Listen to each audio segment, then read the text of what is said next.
Nathan Hale owned everything money could deliver, except the one thing he needed most: hope.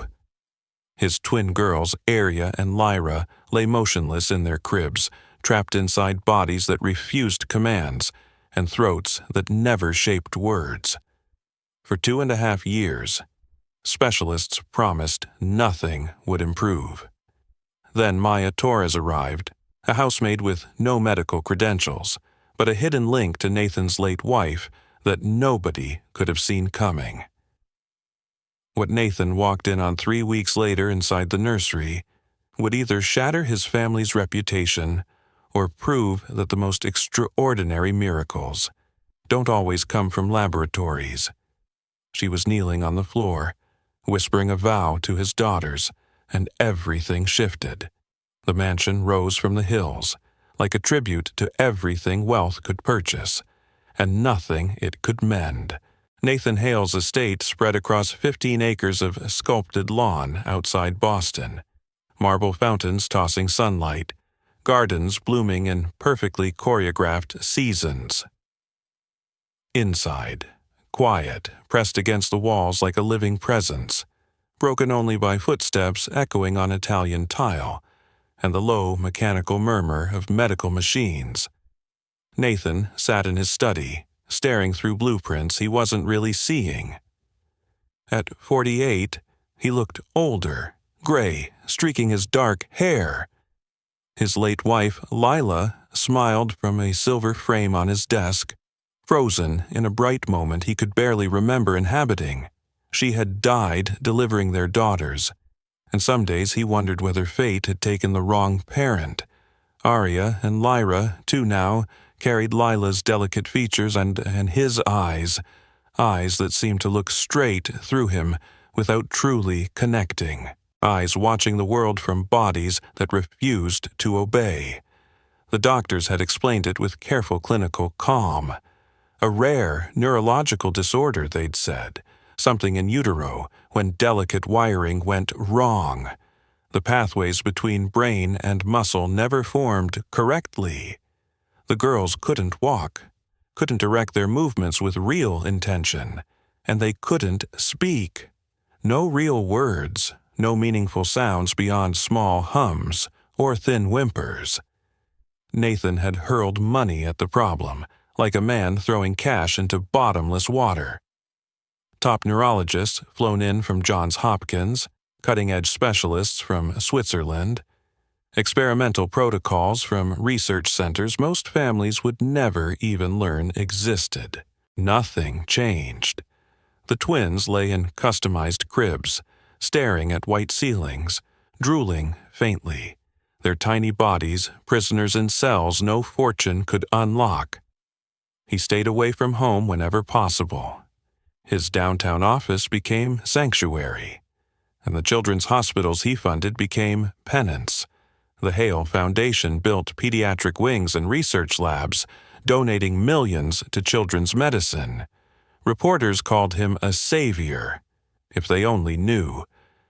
Every ceremony felt like another monument to his failure. Mrs. Whitmore, the head housekeeper, knocked briskly on the study door. She was a stern woman in her 60s, all angles and starch, running the household like an impeccably disciplined regiment. "Mr. Hale, the new maid has arrived for her first day." Nathan glanced up. "New maid? From the agency," she clarified. "Maya Torres." Her tone carried a slight sniff of disapproval. "She appears rather young and soft, if I may say so." He hadn't asked, but Mrs. Whitmore had opinions about everything. "Fine, show her the routines." "Of course, sir." She hesitated by the doorway. "Will you be dining at home tonight?" "No, I've got a late board meeting." It wasn't true. His calendar was empty, but the thought of sitting alone at that long dining table, listening to the clink of his own silverware against silence, tightened his chest. Maya Torres stood at the servants' entrance, taking in the house with quiet awe. At 33, she'd cleaned plenty of home, but nothing like this, This wasn't a house, it was practically a museum. Crystal chandeliers scattered light everywhere, and the furniture looked like it belonged behind velvet ropes. Mrs. Whitmore appeared with a clipboard, skepticism already written on her face. "You're the new girl?" "Yes, ma'am, Maya Torres." "Miss Torres, our standards here are extremely high. Mr. Hale expects perfection. You'll handle the east wing, main corridors, and the children's rooms." Maya nodded, trying to follow the list. "The children?" "Mr. Hale's twin daughters." Mrs. Whitmore's voice flattened. "They're severely disabled. Nurses and therapists manage their care. You're only to keep their spaces spotless. Don't touch the equipment, and don't interfere with any specialists." Something about her tone struck Maya as disturbingly cold. Like the girls were inconvenient tasks rather than actual kids. "How old are they?" "2. They don't walk, don't talk. A tragic situation," Mrs. Whitmore said, like she was describing a damaged piece of furniture. "This way."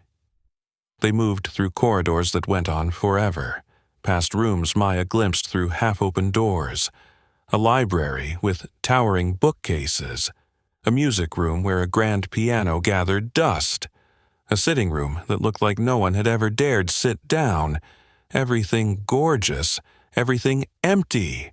The nursery sat in the east wing behind double doors painted a soft cream. When Mrs. Whitmore pushed them open, Maya's breath caught.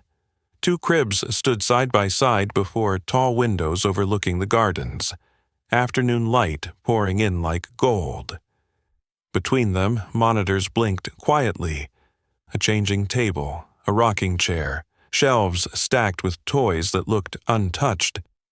In the cribs, 2 tiny forms lay on their backs, staring upward. "Aria's on the left, Lyra on the right," Mrs. Whitmore said. "Their nurse will return shortly. Just clean around them. They hardly notice anything anyway." Maya barely heard her. She stepped nearer to the cribs, her heart doing something strange. The twins were stunning. Dark curls splayed over their pillows, skin like porcelain, eyes too big for their small faces. Aria's gaze drifted toward the window. Lyra hummed faintly, fingers twitching against her blanket. Without thinking, Maya knelt beside Lyra's crib until they were eye level. "Hey there, beautiful," she murmured. Lyra's humming stopped. Her eyes slowly tracked toward Maya's voice. "We're going to talk someday, little ladies," Maya whispered, glancing between them. "Even if everyone else says you can't." "Miss Torres," Mrs. Whitmore's voice sharpened. "We don't encourage unrealistic hope here. Please focus on your assigned tasks." Maya rose, cheeks flushing, but something inside her had shifted. She recognized that look, the intense focus in Lyra's eyes. She'd seen it in her mother's face after the stroke stole her speech. These girls weren't absent, they were trapped. Over the next few days, Maya learned the household's rhythm. Nathan left before sunrise and returned long after dark. Nurses and therapists came and went like clockwork, handling the twins with clinical efficiency, but almost no softness. Staff avoided the nursery unless forced. Maya heard that Lila Hale had died the day the twins were born, and that before her death she'd been a painter and pianist, full of color and movement. Now, her memory haunted the house like perfume that refused to fade.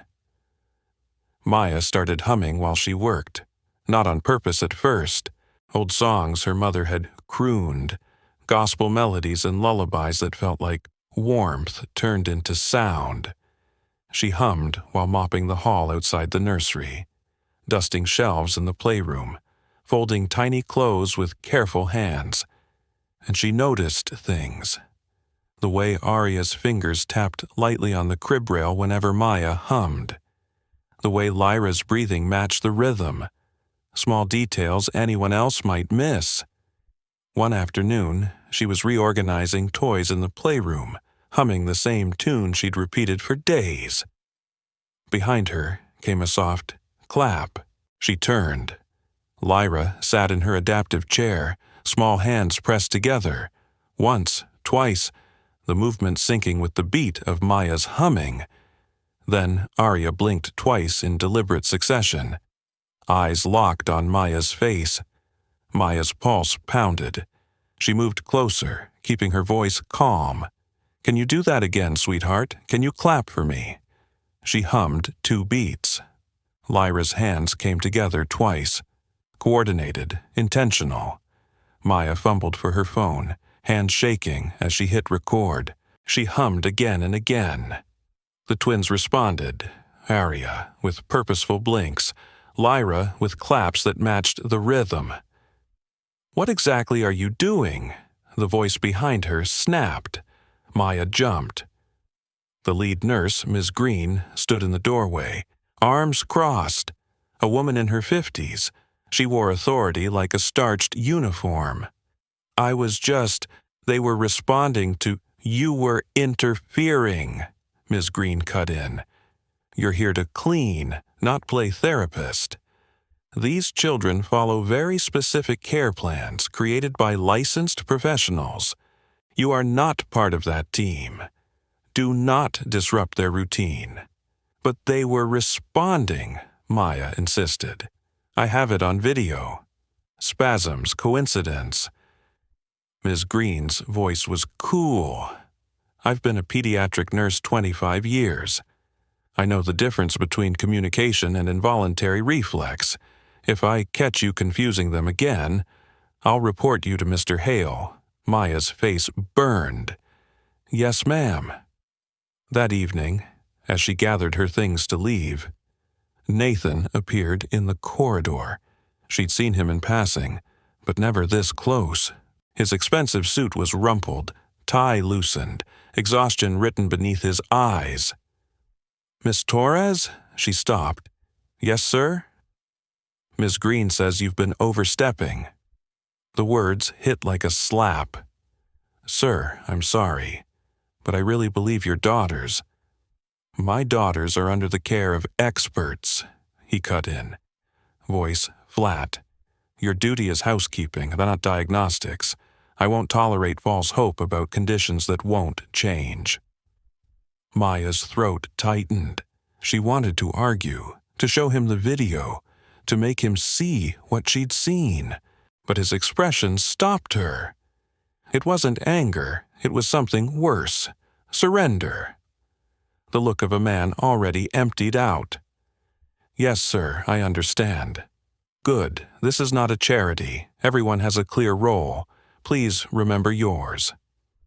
His footsteps echoed down the hallway as he walked away, leaving Maya feeling smaller than she had in a long time. That night she sat in her tiny apartment, staring at a half-written resignation text on her phone. What was the point of staying where her instincts were dismissed as fantasy? But when she closed her eyes, she saw Lyra's clapping hands, Aria's deliberate blinks. Those weren't random, that was connection.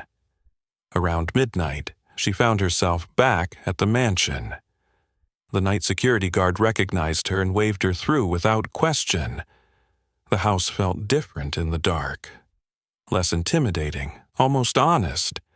Shadows softened the edges of all that wealth. The music room drew her. She'd dusted the piano before, admired photographs on the walls. Lila at various ages, always near a piano. Lila as a teenager holding a trophy. Lila on her wedding day, head thrown back, laughing. Lila pregnant, glowing, hands resting on her belly. Maya brushed her fingers over the piano keys, careful not to press. She noticed a narrow drawer in the bench and slid it open. Inside lay a worn leather journal, its pages filled with slanting, elegant handwriting. She knew she shouldn't read it. It was private, but her fingers opened it anyway. The first entries came from early pregnancy, excitement, fear, hope. Then medical notes, test results, warnings, the diagnosis, the twins' condition, Lila's desperation to help them. On a page marked by a pressed flower, there were simple sketches of hands forming shapes. Beside each drawing, Lila had written tidy labels: I love you, hungry, tired, mama, American Sign Language. Maya's heart stopped. She flipped further. Lila had been teaching herself ASL, determined to teach it to her girls, to give them a voice even if their mouths never cooperated. The final entry, dated 2 days before she died, read like a prayer. If they can't speak with their lips, we'll speak with our hands. My beautiful girls will talk to me. I know they will. I'll start the day they come home. But Lila never came home, and her plan died with her. Maya closed the journal gently, pressing it to her chest. She sat in the dark music room a long time, feeling Lila's determination like a whisper. A mother who had refused to see her children as broken before they were even born. As dawn streaked the windows, Maya made up her mind. She placed the journal back in the bench and walked to the nursery, where the twins still slept. I'll finish what your mama started, she whispered, looking at their peaceful faces. I swear it, whether your dad approves or not. That decision changed everything, even though outwardly nothing looked different. Maya still arrived at 7 each morning, still wore the plain uniform, still carried her cleaning caddy through endless corridors. But now, every step carried a purpose beyond dust and polish. She spent the night after finding the journal glued to her laptop, blue light washing her tiny apartment until 3 a.m. She watched video after video about ASL, alternative communication for neurologically impaired children, and the relationship between rhythm, music, and brain development. Her own mother had taught her pieces of this before she died, before Maya dropped out of nursing school to become a full-time caregiver. She'd learned to communicate with a woman whose stroke stole her words, but not her understanding. Maya knew what it meant to be trapped inside your own body. During quiet moments, when nurses took breaks and therapists rotated elsewhere, Maya began with simple signs, basic concepts. She'd clean the nursery windows while sunlight poured in, fingers shaping the sign for sun over and over, saying the word aloud and pointing outside. Sun, she'd repeat. At first, the twins simply stared. Maya was patient. She had learned patience sitting beside her mother's bed, celebrating every tiny, purposeful squeeze. She signed music before humming. Mama, when she found photographs of Lila. Safe when repositioning them during scheduled turns. Nurses gave her curious looks, but stayed busy with charts and checklists, barely registering what the maid's hands were doing. On day 10 of her secret lessons, something changed. She signed music before starting her favorite melody. Aria's fingers twitched, subtle but clearly attempting to mimic the shape. Her hand trembled as she tried to spread her fingers like Maya. Lyra's gaze followed every movement with fierce concentration. They were learning. But Maya wasn't the only one noticing.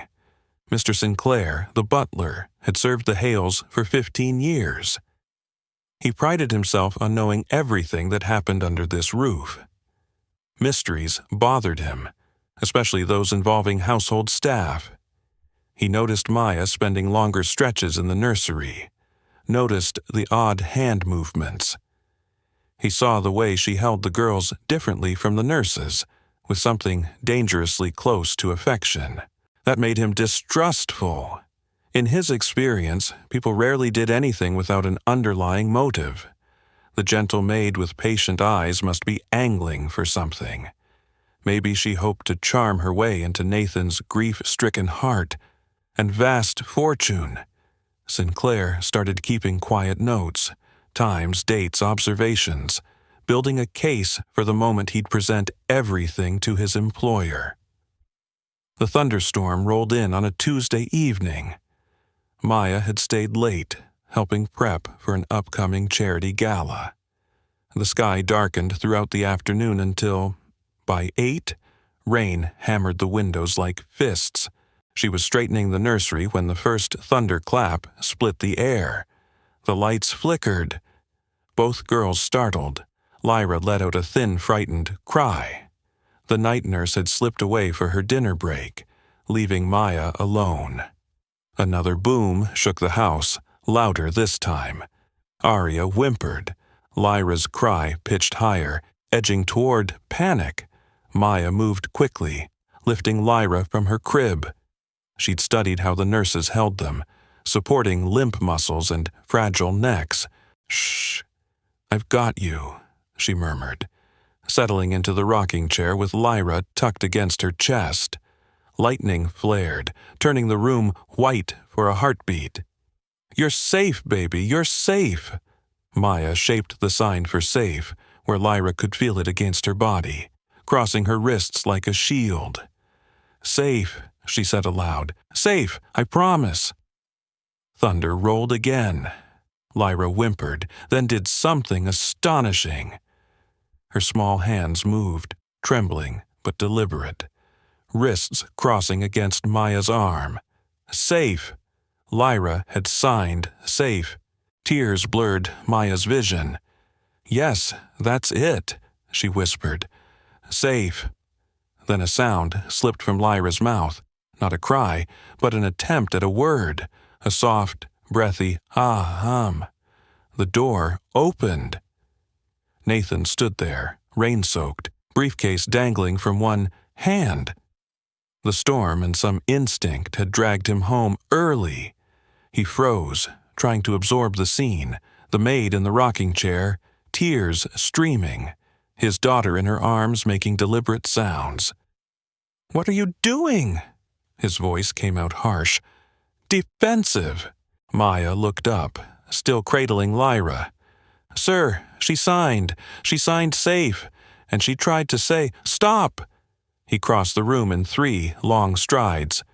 "Give her to me. Mr. Hale, please, if you'd just look." I said, "Stop waving nonsense at my daughter." He lifted Lyra from Maya's arms. The child immediately burst into fresh sobs. "You're confusing them with your games, making them believe they can do things they cannot." "But she did it," Maya insisted. "Your girls are trying to talk to you." "Out," he said softly. "Final. Leave this room, now." Maya rose on weak legs, swallowed her protest, then paused in the doorway. "Your wife knew," she said quietly. "She knew they'd be able to communicate. She was planning to teach them." Nathan's face drained of color. "What? Ask yourself why hope scares you so much, Mr. Hale. Ask who that fear really protects." She left before he could answer. The next morning, Dr. Adler made his routine visit. He'd followed the twins' case since birth. A kind neurologist in his 60s, accustomed to delivering bad news. He ran the usual exams, checking reflexes, muscle tone, visual tracking, response to touch. "No real change," he told Nathan in the study afterward. "No decline, which is positive, but no notable progress either. I'm sorry." "The maid says they're communicating," Nathan admitted hesitantly.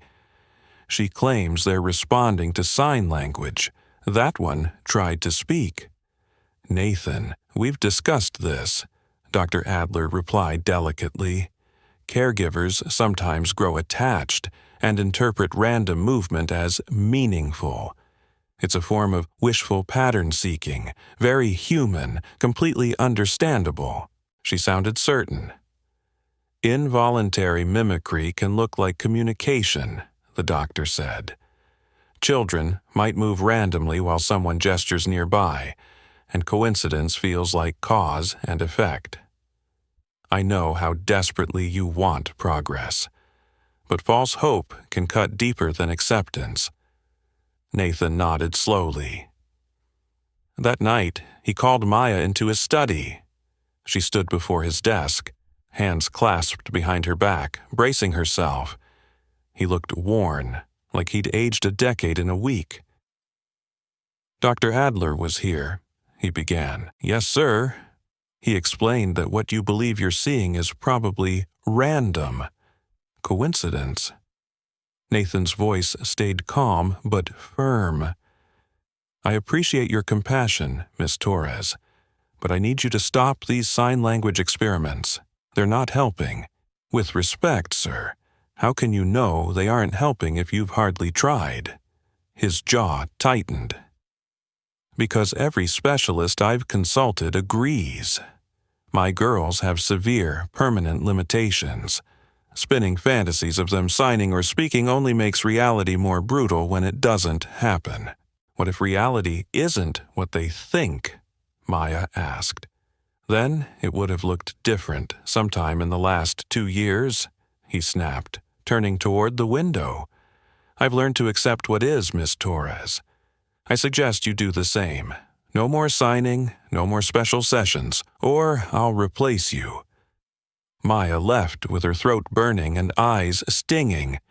She wanted to shake him, force him to see how much he was risking by clinging to despair. But she recognized that fear, too. She'd seen it in families at the hospital, and reflected in her own eyes while her mother faded. Hope was terrifying, because it could break you more savagely than grief. Still, that night she couldn't stay away. After the house settled into sleep, she slipped back through dim halls to the nursery, moving like a shadow. She sat cross-legged on the floor between the cribs, close enough to see the twins' faces in the nightlight. "Glow. I won't give up on you," she whispered. "I promise." She began humming a spiritual her mother loved, hands shaping signs in the soft air. Sun, music, mama, safe. The melody drifted through the quiet room, her fingers painting meaning. Lyra's eyes opened. First, then Aria's. In the faint light, both girls watched her with an awareness that felt impossible for children locked away by doctors' definitions. Then Lyra hummed, not her usual aimless noise. She hummed the melody Maya sang, matching the rise and fall imperfectly, but clearly. Maya's hands stilled. "Oh my God," she breathed. Aria opened her mouth, forcing out a thin sound shaped like a beginning. "Say it again," Maya whispered, leaning close. "Please, sweetheart, try again." "Ma." The syllable cracked the silence like lightning. Maya grabbed her phone, thumbs fumbling as she hit record. She hummed. Lyra echoed. She signed Mama. Aria's hands twitched, trying to mimic the gesture. She captured everything, tears streaming. But even as she recorded, dread crept in. What would Nathan do if he saw this? Accuse her of manipulating his daughters? Fire her before the girls could reveal their progress? She saved the video, but didn't send it. Not yet. It felt too fragile, too sacred. Sitting alone in the dark nursery with impossible proof in her palm, Maya decided she would keep teaching in secret, slipping into the nursery after midnight, to speak in the language Lila had prepared. If Nathan Hale wouldn't give them a chance, Maya would. What she didn't realize was that across the hallway, Nathan lay awake in his bedroom. He heard humming, soft but unmistakable, and beneath it, sounds he couldn't bear to interpret. Sounds that might have been his daughter's voices attempting forbidden words. He shoved a pillow over his head, blocking it out, because if it was real, it meant he'd been wrong. It meant he'd surrendered when he shouldn't have. It meant the maid he'd chastised had seen something in his children he'd been too broken to notice.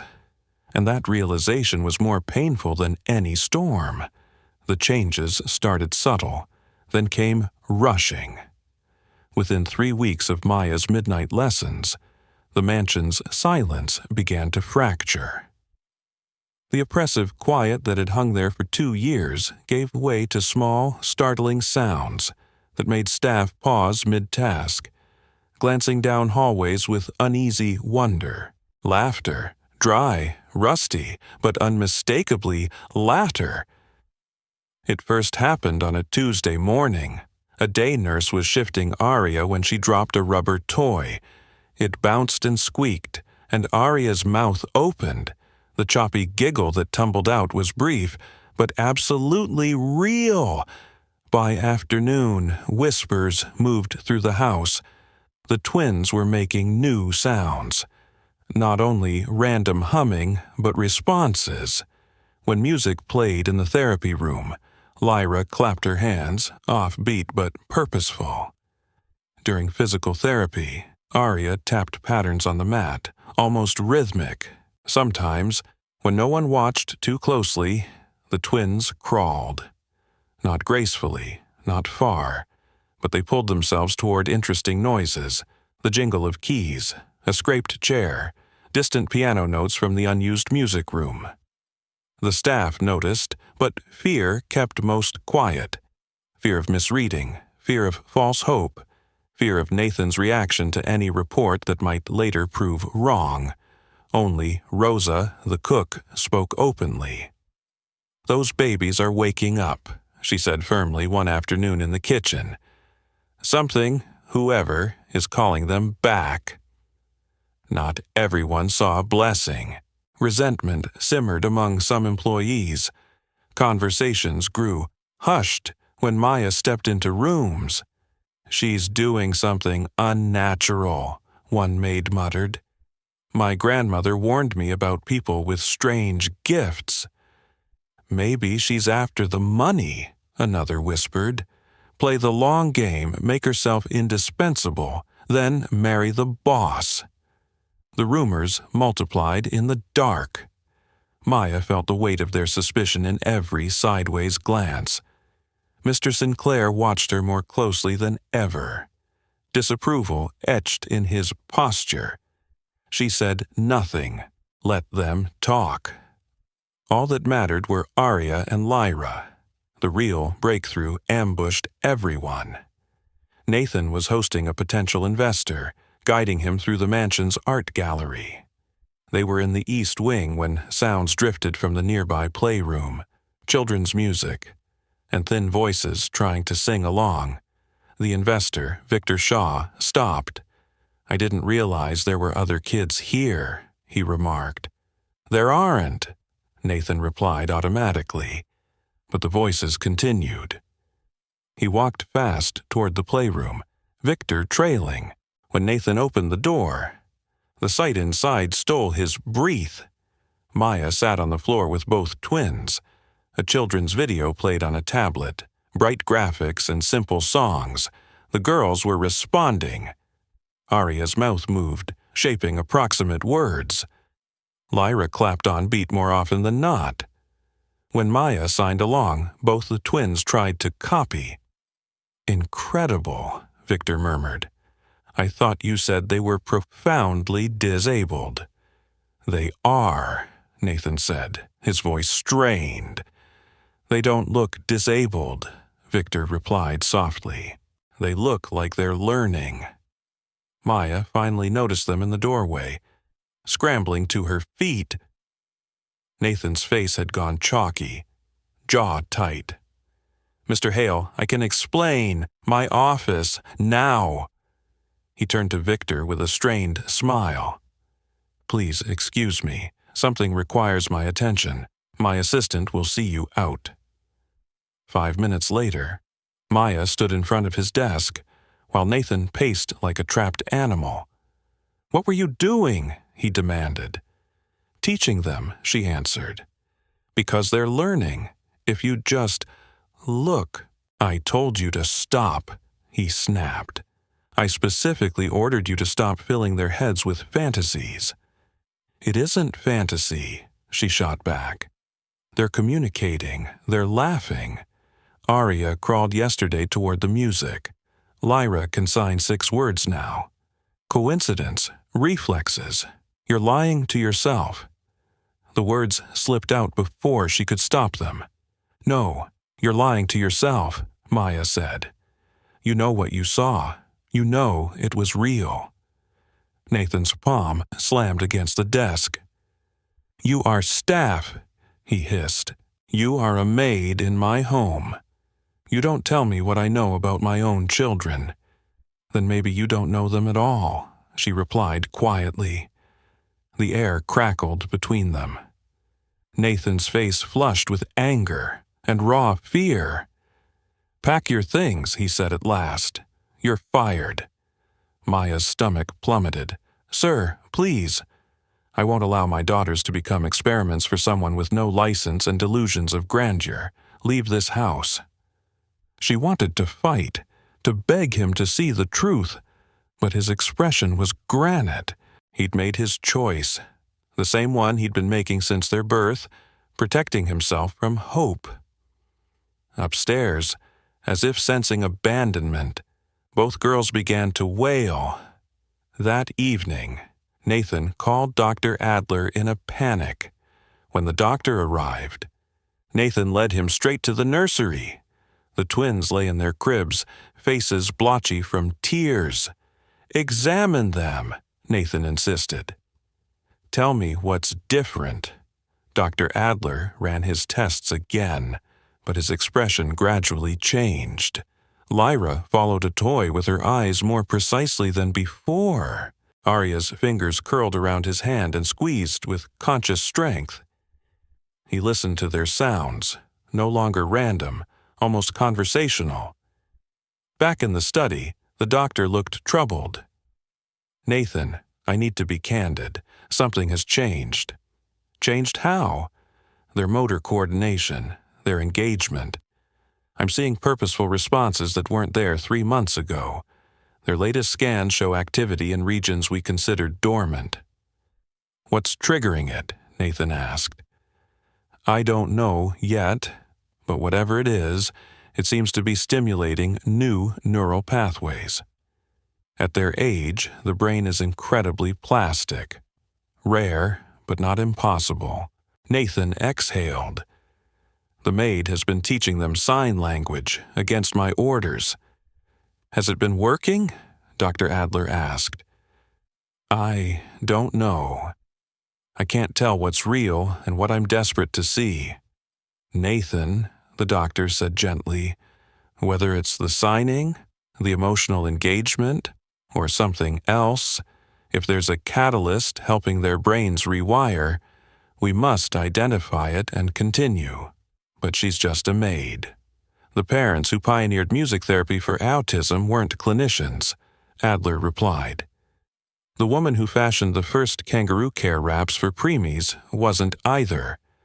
Sometimes meaningful breakthroughs begin with people who simply pay attention. After Dr. Adler left, Nathan climbed to the nursery. The night nurse had settled the girls, but they still fussed softly.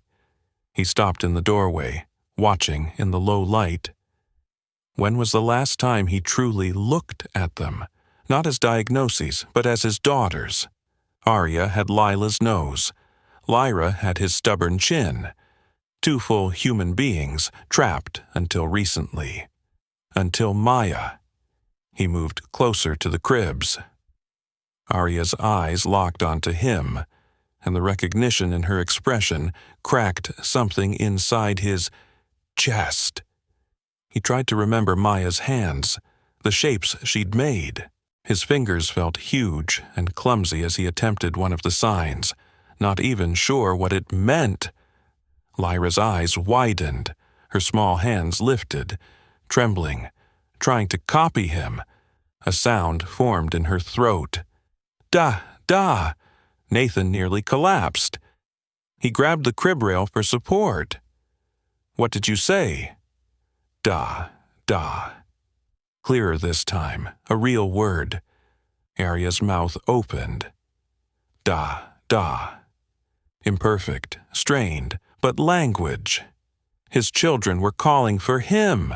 He'd spent 2 years shielding himself from disappointment, and almost missed a miracle.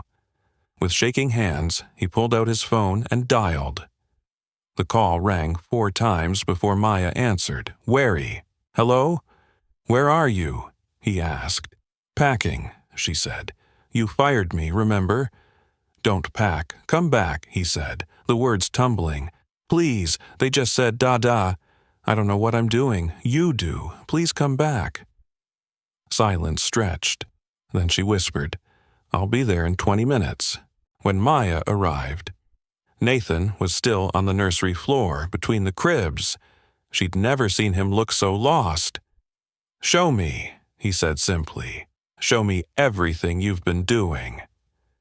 The next morning, he convened an emergency board meeting at Hale Neurodynamics. 8 men and 2 women gathered around the glossy table, wearing matching masks of mild concern. Nathan rarely called urgent meetings. When he did, they usually involved billions. "What's going on?" asked Leonard Price, the board chair. "Your assistant said this couldn't wait." Nathan stood at the head of the table, feeling like a man about to jump. "I need to address something before rumors damage us further," he began. "It concerns my daughters."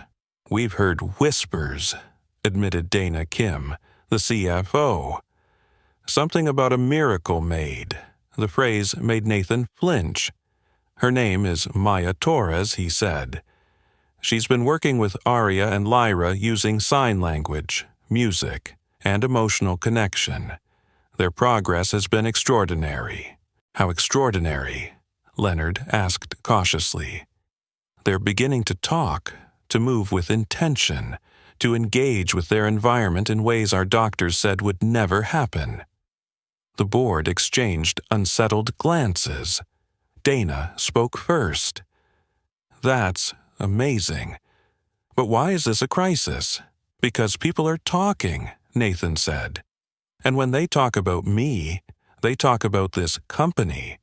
Hale Neurodynamics is built on credibility, on science. Now the story is that my profoundly disabled daughters are being healed by a housemaid while our specialists failed." Comprehension dawned around the table. "It makes us look incompetent," Dana said slowly. "Or fraudulent," added Aaron Lewis, head of PR. "If a maid achieves what our neurologists couldn't, what does that suggest about our technology?" He slid his tablet forward, showing sensational headlines already brewing. "Billionaire's Miracle Twins," Nathan read. "Housekeeper succeeds where high-tech medicine failed. Love cures what science couldn't." Every headline made the company look like a punchline. At 7 that Thursday morning, a video hit the internet. Nathan was sipping coffee when his phone exploded with notifications. Calls, texts, emails poured in. Non-stop. Rosa glanced up from the stove. "Everything okay, Mr. Hale?" He stared at his screen, watching footage he didn't remember anyone recording. It showed the nursery, 2 days earlier. The clip showed Maya kneeling between both twins, right where the rugs met. Lyra stretched toward her with shaking fingers.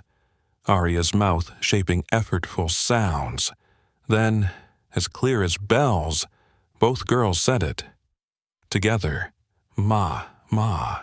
The video cut to them collapsing into Maya's arms, her tears obvious even through pixelation, their tiny voices repeating the word like a chant.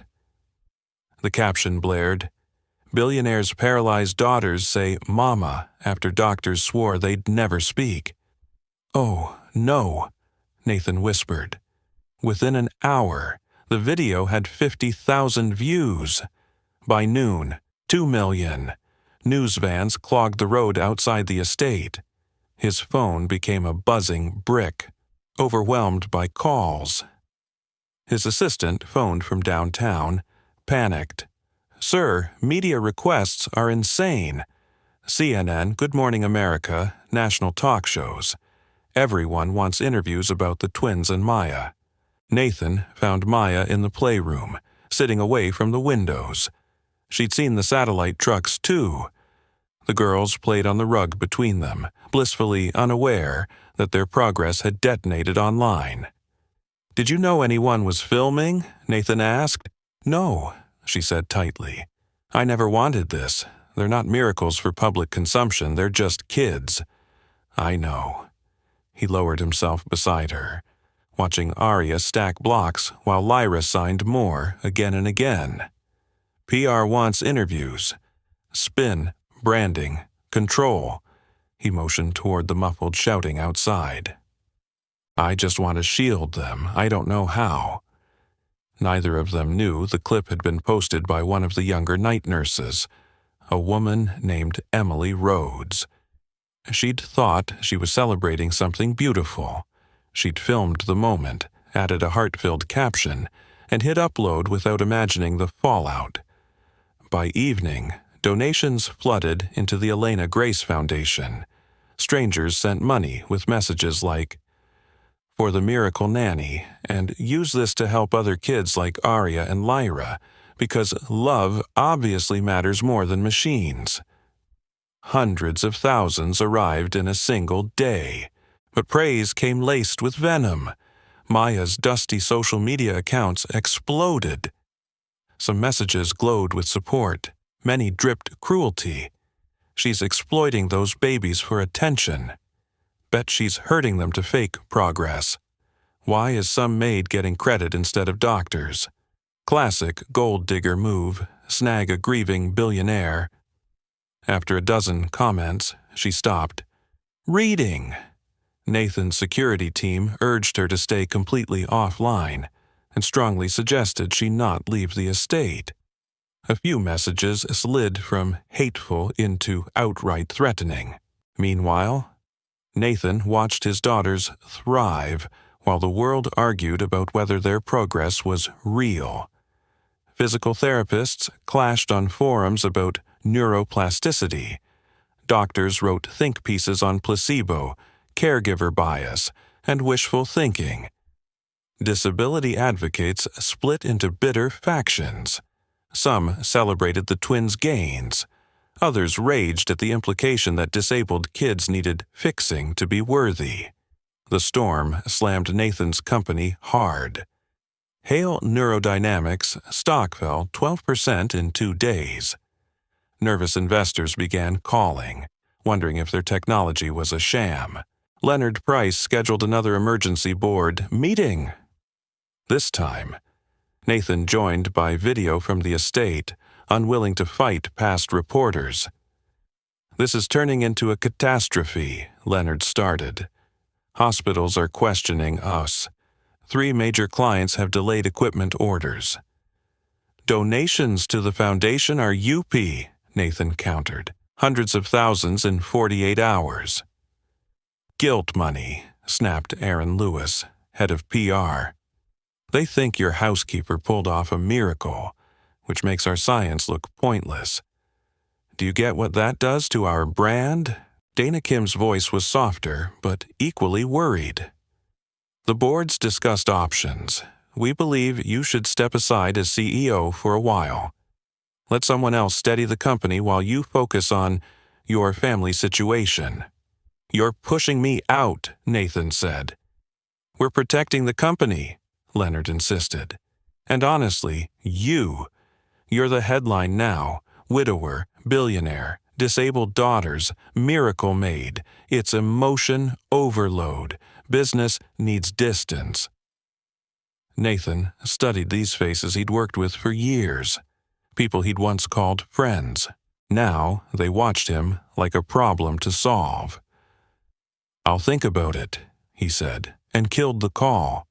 That night, he found Maya in the library, staring past an unopened book toward the glow of news vans at the gate. "They want me to step down," he said, pouring a drink he didn't really want. "Will you?" she asked. "I don't know. Everything I built is unraveling because my daughters said, 'Mama.'" He gave a short, bitter laugh. How ridiculous is that? Not ridiculous, she said. Just proof people worship the wrong things. Your company sells devices. Aria and Lyra didn't need devices. They needed someone to pay attention, to stay, to love them. That doesn't come with a sales pitch, so it scares people. You sound like Lila, he blurted. She always said the simplest care was often the best medicine. She was right, Maya answered. They sat in a small, fragile silence until Maya's phone buzzed. She glanced down, color draining from her face. "What is it?" Nathan asked. "An email from a reporter," she said. Her hands shook as she read. "He's threatening to publish a story about my past. Dropping out of nursing school, unpaid medical bills for my mom, framing it like I lied about everything." Nathan took the phone. The message was polite but sharp. The journalist, Daniel Mercer from an investigative site, had collected records, transcripts, proof Maya never finished her nursing degree. "I never lied," she whispered. "I told Mrs. Whitmore I'd studied nursing but didn't complete a T. This makes it sound like fraud." "It's not fraud," Nathan said. "It's your life." His jaw clenched. "Who is he again?" "Daniel Mercer," she repeated. Nathan knew the name. Mercer specialized in takedowns, piecing together selective truths into devastating hit jobs. If he published, every online rumor would feel confirmed. The foundation would look like a con. Maya would be painted as a scammer. The twins' progress would be dismissed as staged or imaginary. "I'll fix this," Nathan said. "How?" "I don't know yet, but I will." The article went live 2 days later. Anyway, despite his lawyers firing off cease-and-desist letters, the headline screamed, "Miracle Maid's Hidden History, Desperation or Calculation." It detailed her unfinished education, her mother's death, the crushing medical debt. It quoted unnamed friends, calling her manipulative and ambitious. It implied she'd targeted the Hale estate on purpose, orchestrated the twins' progress to secure her own future. The internet exploded again. Half the comments demanded she be arrested, half defended her passionately. Parents of disabled kids flooded feeds with videos describing how their own children had responded to similar sign and music methods. Nurses and therapists fought about unconventional approaches. The foundation's phones rang non-stop, some people donating in solidarity, others demanding refunds. Maya stopped coming to the house. She called Nathan from her tiny apartment, voice empty. "I can't keep dragging your family through this. Every day I'm there, I paint a bigger target on all of you. The girls don't need that stress, neither do you." "You can't quit," he said. "I already did," she replied. "I emailed my resignation to Mrs. Whitmore this morning." "Maya, take care of them, Nathan. Keep signing, keep talking. They're stronger than anyone realizes. They'll be okay." Her voice cracked. "I'm sorry for the chaos." She hung up before he could answer. That evening, the twins felt the absence. They kept signing MA and scanning the doorway, confusion clouding their faces. Aria started crying, a thin wail that sliced through Nathan. Lyra rocked herself, humming anxiously. "She'll be back," he told them, though he didn't know if it was true. "She'll come back." Lyra stared at him with Lila's eyes, signed May again, then forced her mouth to shape 3 halting words. "Ma, come back." It was the longest sentence she'd ever managed, and she spent it on Maya. Nathan grabbed his phone and started making calls. By the next morning, a courier dropped off a thick envelope of nursing home records that would redraw everything he thought he knew. He'd pushed his legal team all night, calling in favors to unearth old files. In his study, He opened them with trembling hands. Margaret Wilson, Maya's mother, had worked at Greenridge Care Center from 2020 to 2023. One of her primary patients, Leela Hale. Care logs showed Margaret assigned to Lyla during those final weeks. Page after page recorded their long conversations. Margaret had been present for talks about the twins' diagnosis, about Lila's fear and hope, about the plan to teach them sign language. A photo slid from the stack, Lyla in a wheelchair, Margaret beside her, both smiling. On Lila's lap sat a book on Asel. Nathan's chest tightened. This wasn't random. The line between their families had existed all along, hidden in dusty files. Margaret had absorbed Lila's plans. When she died, her daughter carried them forward. Nathan dialed Maya's number. It rang 6 times before she answered, wary. "Mr. Hale? You told me your mom once cared for a woman named Elena," he said. Silence, then softly, "Yes. Why didn't you say it was Lyla Hale?" "Because it would sound like I engineered this," she said, voice shaking. "Like I hunted you down. I didn't. I had no idea this was your house until the agency sent me. I didn't even know your last name. My mom only ever called her Lyla." "How much did she tell you?" Nathan asked. "Everything," Maya said. "About the diagnosis. How Lyla studied every alternative she could find. How she learned signs, clung to hope." Maya inhaled unsteadily. "My mom died 2 weeks after Lyla. Her last request was that if I ever found kids who needed what Lyla wanted to give, I'd use it. She said their dream shouldn't die just because they did." Nathan closed his eyes. 2 women gone, both fighting for children they feared might be forgotten. Their daughters had crossed paths by so-called coincidence. "I'm coming to get you," he said. "Nathan, call me Nathan, and you're coming back." "As what?" she whispered. "As the person my daughters trust most. Not as staff, as family. Whatever this becomes, we face it together." "The press will tear us apart," she warned. "Let them try," he said, and hung up to call his PR team. "Schedule a press conference for tomorrow morning," he told them. "I'm making a statement." The next day, cameras and microphones crowded the driveway. Reporters pressed against barricades, shouting questions. Nathan stepped to the podium, pulse racing, but his voice stayed steady. "I want to tell you a story," he began, and the noise died. "About 2 women who never met but were bound by love. My wife, Lyla, who spent her last weeks learning sign language for our daughters, and Margaret Wilson, who held her hand." He laid out the connection, the nursing home, the shared lessons, Margaret's promise to continue Lila's dream. How Maya had walked into his home unaware of any of it, yet still carried that promise forward. "The journalist who questioned her credentials got one thing right," he continued. "She's not a licensed nurse. She's something rarer. She's the living echo of a promise made by 2 dying women. Proof that love doesn't vanish when people do, it just finds new hands."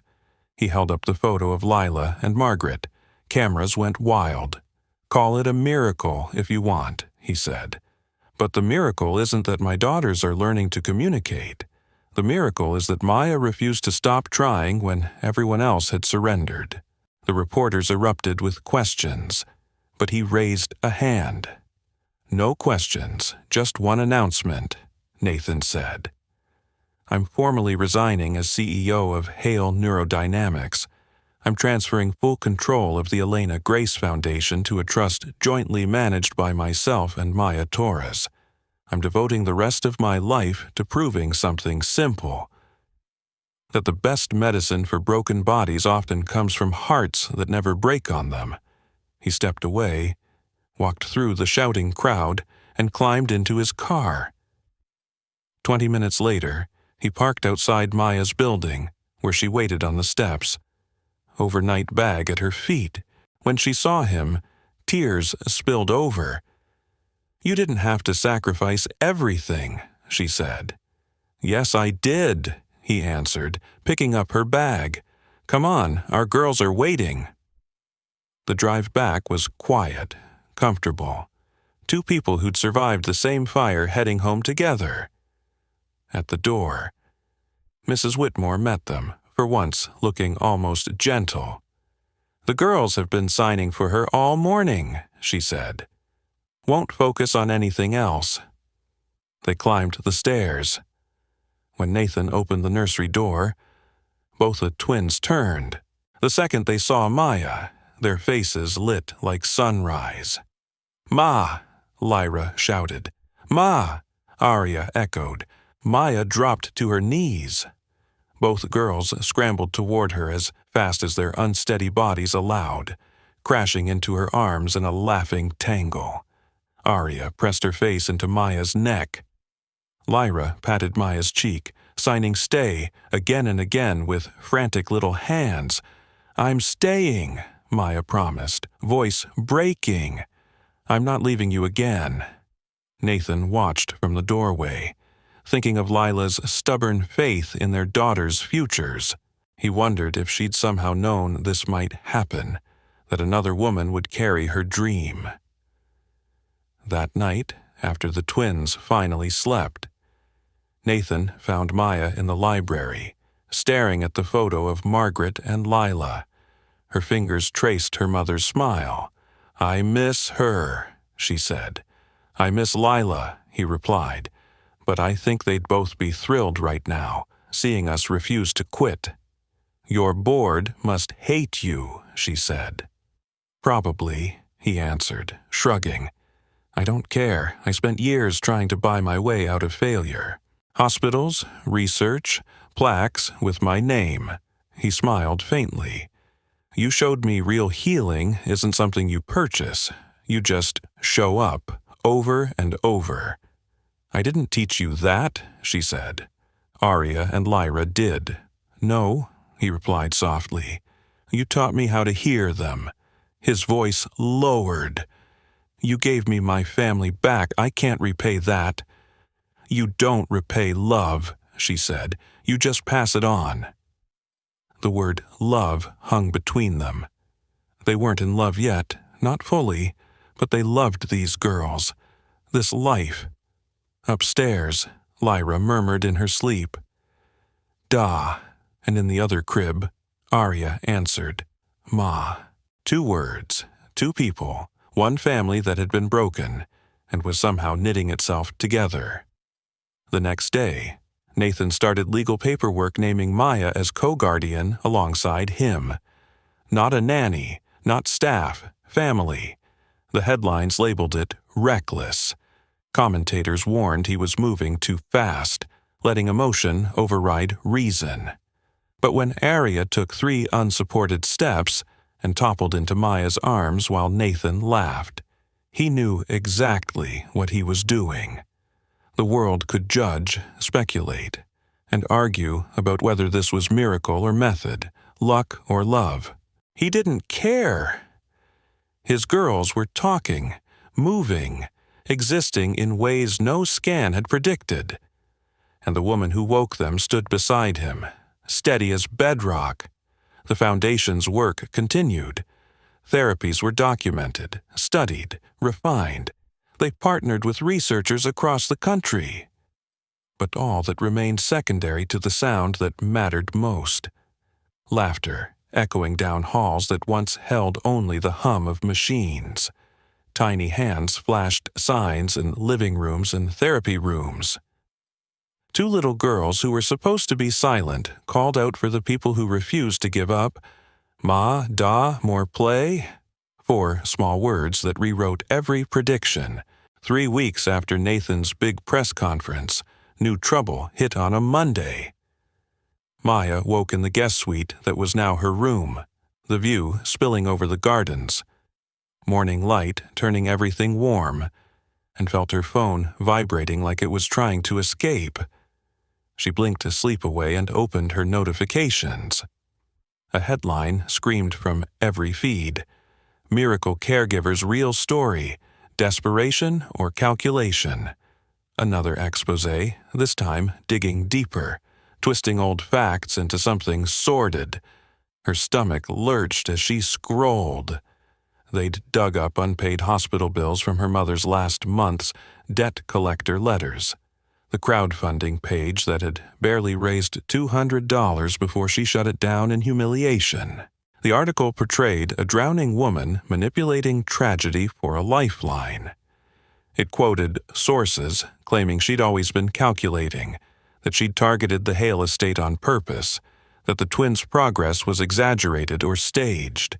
Every truthful detail from her past had been arranged to tell the ugliest possible story. By breakfast, everyone had seen it. Nathan found her at the kitchen table, staring at untouched coffee while Rosa hovered nearby. "You saw the article," he said. "The whole world saw," Maya replied dully. The foundation's site crashed. Too many people demanding answers. Nathan's jaw tightened. "My lawyers are already responding." "It won't matter," she said. People decided what they want to believe. They see a con artist using sick kids. You should distance yourself. Say I fooled you like everyone else. "Absolutely not," Nathan said. "Richard," she started, then corrected herself. "Nathan, no," he repeated. "I know you. I've watched you with Aria and Lyra. I've seen you panic when they seize and sob when they succeed. You can't fake that kind of love." "Sponsors don't see that," she whispered. "They just see headlines. They're already pulling support." She was right. By noon, 3 major donors had withdrawn. The remaining advisory board for the foundation rushed into a conference call. Dana delivered the numbers, voice heavy. "We're bleeding credibility," she said. "The foundation's image is tied directly to Maya's, and right now, her name is radioactive." "Then we rebuild her reputation," Nathan snapped. "With what?" Aaron broke in. "We've lost half our funding today. More will bail tomorrow. Centers we planned are on hold. Training programs canceled. Everything we've worked for is collapsing because you gambled on the wrong person." Nathan's grip tightened on the phone. "I didn't gamble on the wrong person," he said. "I'm looking at the right one." He ended the call. That afternoon, Maya began packing, not because he asked, but because she couldn't watch his life burn for her sake. As she folded clothes, soft voices echoed from the doorway. "Ma, go?" She turned to see both girls standing, braced against the doorframe, their legs wobbly but holding. Aria's face scrunched with worry. Lyra's hands flew through a familiar shape, signing "stay" over and over with growing urgency. "Oh, sweethearts," Maya whispered, dropping to her knees. They stumbled toward her, colliding with her in a heap. "I'm not leaving because I want to. I'm leaving because staying hurts your dad." "No," Aria said, clearer than ever. "No, go." Lyra pulled back, eyes burning with intensity, then shaped a full sentence with her hands. "We need you." 4 signs that simultaneously shattered and mended Maya's heart. She hugged them tighter, breathing in their warm, familiar scent. Nathan appeared in the doorway, having followed the girls. He took in the half-packed suitcase, the crying trio on the floor. "They're right," he said quietly. "We do need you.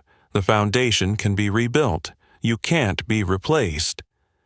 He dropped to the floor beside them. "I lost Lila. I nearly lost these girls by giving up. I'm not losing you because some journalist chose clicks over truth." "You'll lose everything else," she warned. "Then I'll lose it," he said, "but I'll lose it fighting for what matters." That night, after the twins finally drifted off, Nathan did something he hadn't done since Lyra died. He played the piano. His fingers stumbled at first, then settled into one of Lyra's favorite pieces, a melody that had always sounded like comfort made audible. Drawn by the music, Maya appeared in the doorway and watched silently. When he finished, the quiet felt gentle rather than heavy. She used to play that when she was upset, he said. Said music was the only language that never lied. It's beautiful, Maya replied. She was, he said simply. And she'd be furious if she saw me backing down now. She hated quitters. I'm not asking you to quit, Maya said. I'm asking you not to throw everything away. Playing it safe would have meant sending the girls overseas, firing you the second you disobeyed, Nathan said. Listening to every expert who told me they'd never change. Thank God I stopped being smart and started being present. Thunder rumbled outside, rain soon pounding the windows. The lights flickered once, twice, then died. The house plunged into darkness. Breaker probably tripped, Nathan said. I'll check. They moved through dim corridors with phone flashlights. Before they reached the basement, frightened cries echoed from upstairs. The twins. They hurried back to the nursery. Both girls sat upright, eyes wide, calling, Ma, Da. Maya grabbed candles while Nathan scooped up Lyra. Candlelight turned the room warm and flickering, the storm raging just beyond the glass. Maya settled into the rocking chair with Aria in her lap. Nathan sat on the floor, holding Lyra. It's okay, Maya murmured, signing as she soothed. Safe, we're here. Lyra watched her hands, then copied, safe. Aria curled against Maya's chest, tiny fingers curling around hers. Ma, stay, she mumbled. Yes, baby, Ma stays, Maya whispered. Nathan watched, realizing the blackout had stripped away every distraction. No headlines, no investors, just this, 2 kids, 1 storm, and the 4 of them. Tell me about your mom, he said quietly. Maya looked up, startled. Why? Because she's part of this, he said, and I want to know. So she told him about Margaret, who cleaned houses before becoming a caregiver, who sang gospel while she worked. A woman who believed every person deserved respect, no matter how fragile their body. Who held Lila's hand and memorized every word about the twins, about the plan, about the hope that refused to die. She made me promise, Maya said. If I ever found kids who needed what Lyra had planned, I'd do it. She said some promises outlive the people who make them. She was right, Nathan murmured. He shifted Lyra as the little girl's eyes drooped. Lyra made me promise something, too. She told me to love them exactly as they were. No conditions, no benchmarks. I didn't keep that promise, not until you forced me to. He managed a rueful smile. I kept waiting for them to become someone else before loving them. You showed me they were already enough. I was the one who needed to change. The storm howled for another hour, then drifted away. Power clicked back on, lights humming to life, but they stayed in the candlelit nursery, reluctant to break the tender bubble. By the time they laid the girls back into their cribs, something between them had shifted permanently. The careful lines of employer and employee were gone. They'd become genuine partners, co-parents in all but name. Days later, Nathan called another press conference, and this time, Maya stood beside him. Reporters hurled questions before they reached the microphones. Did she lie about her credentials? Are you romantically involved? Is this all a publicity stunt? Nathan waited. then simply started talking. 6 months ago, I'd accepted that my daughters would never leave their cribs, he said. I built hospitals, funded research, hoping to create miracles for other families, because I couldn't find one for my own. He glanced at Maya. Then this woman walked in, a woman who gave up her own dreams to care for her dying mother, someone who knew what it meant to love a person trapped in their body, someone who refused to accept that my daughters were hopeless. He held up his phone, playing a video on the giant screen behind them. Aria and Lyra walking hand in hand. Their steps were clumsy, but they were walking. They chatted in toddler words and signs, giggling. This is what she helped them do, Nathan said. Not with degrees or expensive devices, with patience, with love, with knowledge passed down from my wife to her mother to her. You call her debts proof of fraud, he went on. I call them evidence she sacrificed everything for family. You say she's unqualified. I say the results speak louder than any diploma. Maya swallowed hard as he continued. Yes, she's staying. Yes, she and I co-run the foundation. And yes, I trust her completely, not because I'm naive, but because I finally stopped ignoring what was right in front of me. He stared straight into the cameras. If you want to attack her, you go through me, and I'm done being quiet. Reporters shouted new questions, but Nathan took Maya's hand and walked away. Later that night, he found an old envelope on his desk, yellowed, sealed with wax. Mrs. Whitmore had discovered it in a box labeled Later among Lila's belongings. His hand shook as he broke the seal. Lila's handwriting flowed across the page. My darling Nathan, it began. If you're reading this, I'm gone, but our girls are there, and I need you to hear me one last time. She wrote that the twins would speak when they were loved without conditions, not when they improved, not when they proved themselves, that he'd want to fix them, reshape them, but that what they needed was his presence, not his guilt.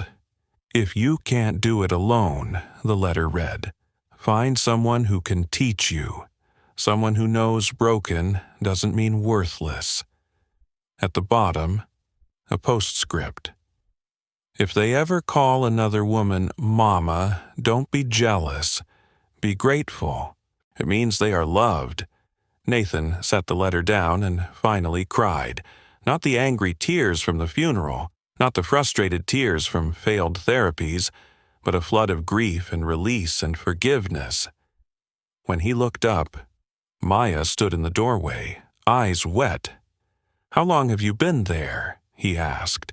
Long enough, she said, stepping inside. She knew. Somehow she knew. He passed her the letter. Read the end. Maya's breath hitched at the postscript. She gave us permission, she whispered. Before any of this, she told you it was okay. We're not replacing her, Nathan said. We're continuing her. There's a difference. Maya's voice trembled.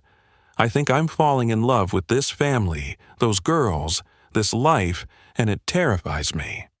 Good, he said softly, because I'm falling too, and I don't want to do it alone. They stayed like that, hands linked across the desk.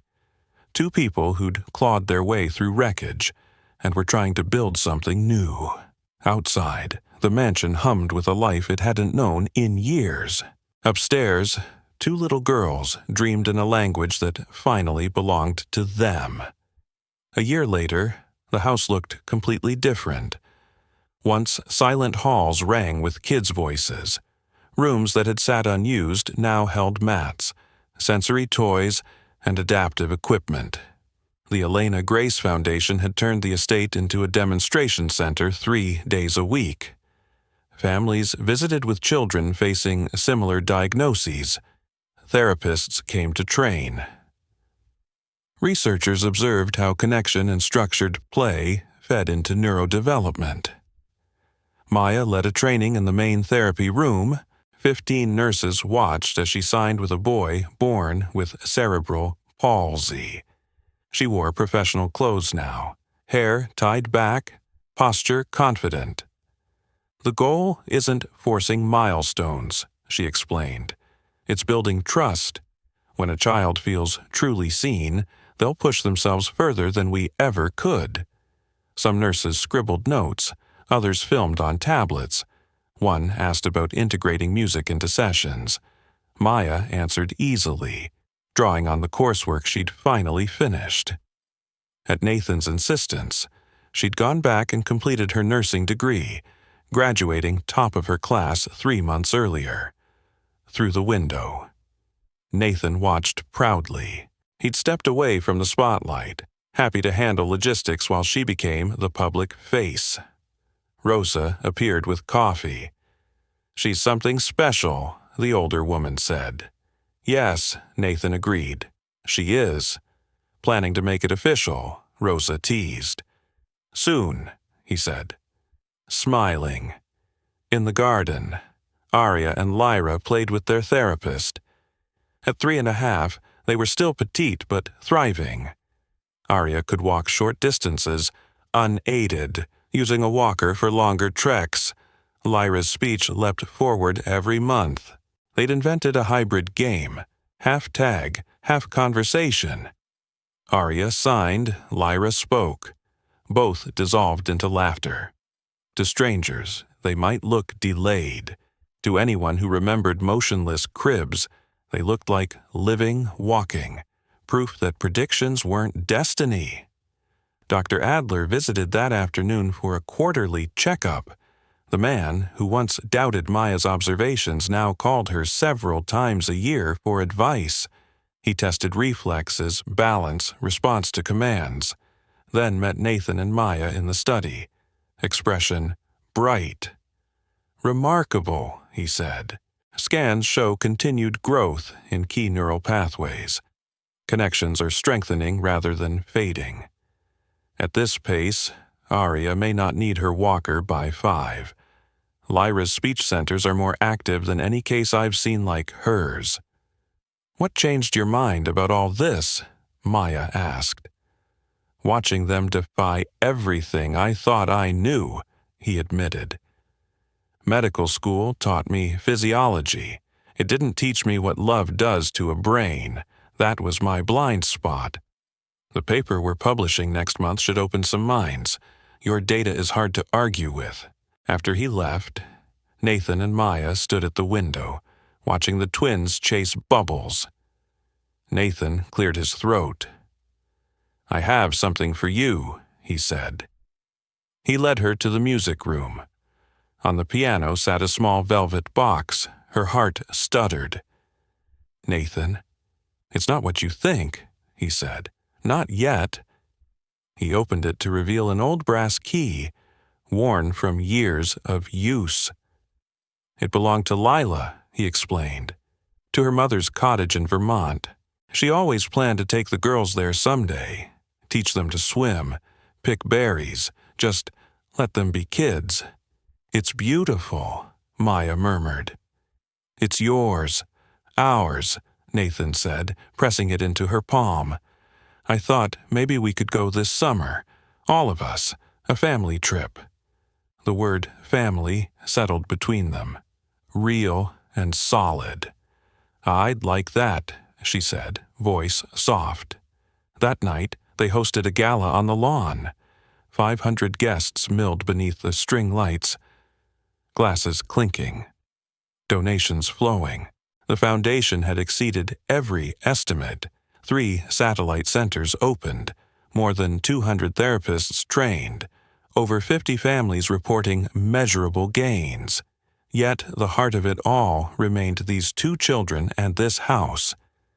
After dinner, Nathan took the microphone. The crowd fell quiet. "Thank you for believing every child deserves a chance," he began. "A year ago, I told you about 2 women, Lila and Margaret. Tonight, I want you to meet the real miracles." He turned toward the doors. "Aria, Lyra, come on out." Murmurs rippled through the crowd. Most people had only seen photos. The doors opened and the twins stepped out, holding hands. Aria in a red dress, Lyra in blue. They negotiated the steps slowly, but by themselves. Applause erupted. Some guests wiped tears. Children who hadn't been expected to walk or talk now stood calmly before hundreds of strangers. Nathan knelt. Maya joined him. The girls exchanged a look, some silent agreement passing between them. Lyra took the microphone. "Hi," she said, voice small but sure. "I'm Lyra. This is Aria. Thank you for helping." More applause. Lyra raised her hand. The crowd quieted. "Lots of people said we couldn't talk or walk," she continued. "But Ma said we could, and Dada believed her, so now we can." Aria stepped forward, speaking and signing together. "Love is best medicine. Ma says that. She's right." Together, they signed and said, "Thank you for helping other kids like us." The applause thundered. Nathan hugged them. Maya wrapped her arms around all three. Cameras flashed, immortalizing the moment. Later, after the guests left and the girls slept, Nathan and Maya sat on the front steps, staring at the stars. This had once been the house of silence. Now it pulsed with life. Somewhere inside, two little girls who'd been written off whispered, "Ma, Dada, love you," in their dreams. And if you've ever felt voiceless, their story is your reminder. Love listens, then teaches you how to speak. Hope can wake up long silent rooms. If you are in your late 60s or 70s, you may know what it feels like to sit beside a quiet bed and wonder if anything will ever change. Nathan had all the money a man could stack in a lifetime, but no real hope left in his heart. When Aria and Lyra lay stiff and silent, many of you would have understood his retreat into work and donations. Yet, with one young woman's stubborn faith, that still house slowly filled with humming, clapping, and the first shaky da-da. The lesson for our season of life is simple but fierce. As long as breath is in the body, you and the people you love are not finished stories. Ordinary hands can deliver extraordinary healing. Those of us raised to respect diplomas on the wall know how hard it is to trust a simple housemaid over specialists from famous hospitals. But Maya brought something many experts quietly lose over the years: time, tenderness, and the belief that these girls were fully there. Older Americans know that kind of care. You gave it to parents with failing memories, spouses after surgery, neighbors after strokes. Maya reminded us that love plus patient attention can wake up pathways no machine ever touches. The lesson is not to reject medicine, but to remember that the most powerful treatment may begin with a warm voice and a hand that refuses to let go. The legacy we leave is living, not marble. If you have grandchildren, you may look at Nathan and see your own fears. Will I leave money? Or will I leave myself? He built wings on hospitals. But his real legacy began the night he sat on the nursery floor and tried to copy Maya's clumsy signs. When he stepped down from his company to stand beside her and those girls, he traded titles for relationship. Many of you have already learned this truth. No grandchild will remember the size of your portfolio, but they will never forget the hours you spent listening, holding, and believing in them.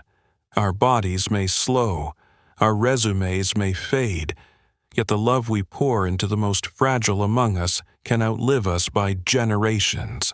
A call to your season of life: if you have walked hospital halls and buried friends, this story is more than a pleasant miracle.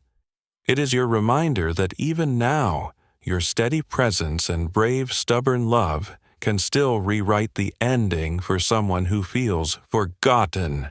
Friends, when you hear how Nathan nearly gave up, how Maya kept showing up, and how those little girls learned to say ma and da after everyone said it was impossible, what does it stir in you? Have you ever seen a loved one surprise the doctors, or felt hope come back when you thought the story was over? Share your experience in the comments, and let's learn from one another. If this touched your heart, please like the video, subscribe to my YouTube channel, and pass it on so more families can find courage.